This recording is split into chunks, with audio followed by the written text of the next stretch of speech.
So, a Croque Madame, right? This is definitely one of my very favorite sandwiches.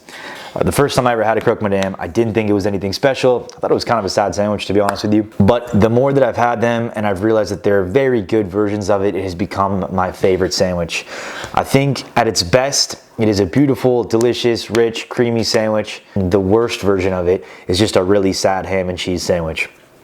So, that being said, I think it is definitely one of those sandwiches that is better than the sum of its parts. Whenever I'm doing a recipe that has a little amount of ingredients, this one is basically just ham, bread, and cheese. I want to make sure that I'm buying good ham, I'm getting good cheese, and I have a nice loaf of bread. It's going to make all the difference when you're making a sandwich like this. And I'm going to show you guys how to make what I think to be the very best version of a Croque Madame. So, that being said, let's get into it. All right, guys. So for today's recipe, we are going to need a bit of ham. I am using a Parisian unsmoked ham. Any ham will work, but I just prefer the unsmoked kind for this recipe. A bit of fresh thyme and Gruyere cheese, as well as some nutmeg, a little half and half, Dijon mustard, some unsalted butter, and a bit of all-purpose flour. You are also going to need some bread. I got this nice crusty loaf of sourdough from a local bakery, as well as some of these free-range eggs, the nice, beautiful golden yolks. Now that I've got that out of the way, we can get into the recipe. So we are going to start off by making our bechamel sauce, and I realized already that I desperately need to stop tapping things as I bring them on screen. We are going to get our butter melted on low heat in our pan before adding our all-purpose flour to make our roux for our bechamel. As we get this going, we want to make sure that we're not browning our roux, but we're just cooking out that raw flour taste. It should only take about a minute or two from this point. And after we've cooked out that raw flour taste, I'm going to take it off the heat and set it to the side. And then I'm going to get going on heating up my half and half. So I'm going to get that going on low heat. We're just going to bring it up to a simmer. And at this point, I'm going to add in some fresh thyme and the rind from my Gruyere cheese to give it a little extra flavor. Now that our half and half is steamy and warm, we can bring our roux back over on low heat, and we're going to strain out our half and half mixture half at a time into our roux, bringing up the heat slowly as it thickens. You will see the roux begin to activate, and you'll end up with a beautiful and creamy bechamel with no lumps. That is the key here, no lumps, silky smooth. And because I was so proud of it, I took 2 separate shots of me just showing how dang silky that thing was. All right, from this point, we are going to season up our bechamel. This is where I see a lot of people mess up on this sandwich. I think their bechamel is massively under-seasoned.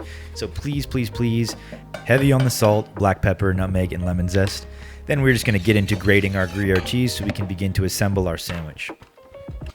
So now that we've grated our cheese away, we're going to get into slicing our bread as well. And I just wanted to take a second to admire this beautiful cross-section of this loaf. Wow, huge fan. Then we will slice 2 hearty pieces of this bread and get ready for the assembly. On one side of our bread, we're going to give it a nice lathering of some Dijon mustard. That acidity is going to help cut the fat. And then the other side, a nice healthy dose of our bechamel. We're going to start stacking up our ham. No need to go that hard on the ham on this sandwich. I know that sounds weird because there's such little components, but I look at this sandwich as almost like a grilled cheese with the ham just giving it a little extra kick. Our Gruyere cheese in between, and then sandwich that together. And then just one of the 1,000 reasons why I love my bench scraper. So now we're going to get into frying off our sandwich in a pan. I'm going to go in with some neutral oil and some butter. The oil is going to help raise this burning temperature of the butter so it shouldn't burn while we're browning our sandwich. And at this point, we're going to treat it like a grilled cheese. Make sure it gets nice and golden brown on both sides, about 2 to 3 minutes on each. Adding a little more oil if it needs it. Please don't skimp on the fat on this sandwich. It really does need it. This is definitely not a diet sandwich, but when done right, it really is the best. Now I'm going to transfer my sandwich to a tray with a little tinfoil lining, and then we're going to go really heavy with the bechamel on top, and then our Gruyere cheese piled high on top. I have my oven heated up to broil at the highest temperature, and then into the oven it'll go till our cheese is golden and bubbly on top. Should take about 5 minutes as well. And look at that. Look at that beautiful sandwich that we just made.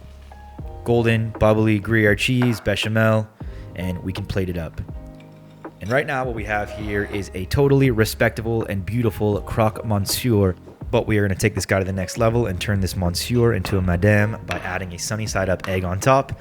And when I'm doing sunny side up eggs for a sandwich like this, there was a little trick I learned while working in restaurants a while back where we would separate the egg yolk and the egg white and then mix up the egg white just to break it up enough. You don't want to use a fork or a whisk because then you'll create air bubbles in it before we fry off our sunny side up egg. First, adding in our egg white. I tried to use this little round and it did not work at all, so I took it off.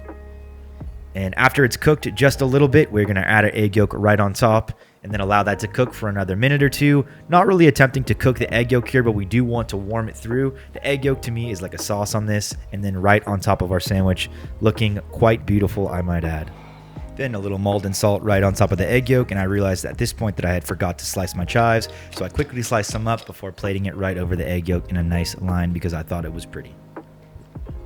And now we can just take a second to admire this sandwich's beauty in all of its glory. Beautiful orange yolk, fresh, thinly sliced chives, our gooey Gruyere cheese, and then for the money shot, I'm gonna crack that egg yolk, spread it all over, treating it like a sauce, and then get into it for our taste test. And like I said, this is truly the perfect sandwich in my eyes. It doesn't get better. Hiya. All right, guys, we did it. Just so that I can confirm what I already know, which is that I nailed it. Favorite sandwich in the entire world. I mean, come on.